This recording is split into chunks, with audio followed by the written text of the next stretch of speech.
Alors, ce style de gestion donc asymétrique, on pourrait dire, a donné d'excellents résultats puisque depuis la création, le fonds est en hausse de 25%, alors que son indice de référence, l'Eurostock 50, perd environ 33%. Donc ça veut dire, comme vous l'expliquez, que le modèle est aussi performant pendant les phases de hausse que pendant les phases de baisse. Alors le fonds, il existe depuis maintenant bientôt 7 ans. Il a été lancé en janvier 2007. Et il a créé de la performance de manière régulière au cours de ces 7 ans. On a un indicateur pour mesurer cette régularité, c'est la volatilité. Et la volatilité du fonds, elle est de 13%, alors que le marché lui-même est à 24%. Donc vous voyez, on a baissé de moitié la volatilité, donc on a créé une performance régulière.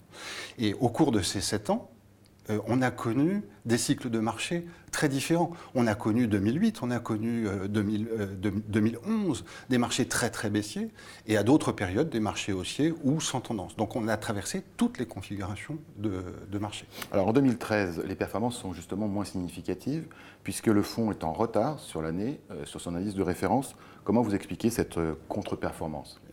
Je suis d'accord avec vous sur le chiffre global. Et ce qu'il faut regarder, c'est en détail.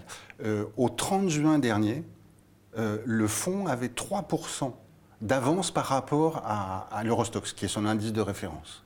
Le fonds était positif à plus 1,5, alors que l'Eurostoxx c'est à moins 1,5.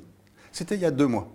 Et il faut se remettre dans le contexte de marché où fin mai, fin juin, on était à la baisse, et juillet intervient une hausse brutale avec des à-coups dans cette hausse.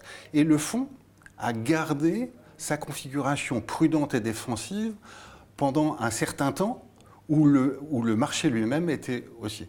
Et ce qui fait qu'au global, on est toujours positif sur l'année, mais comme vous l'indiquez, l'indice a pris 4% sur le fonds.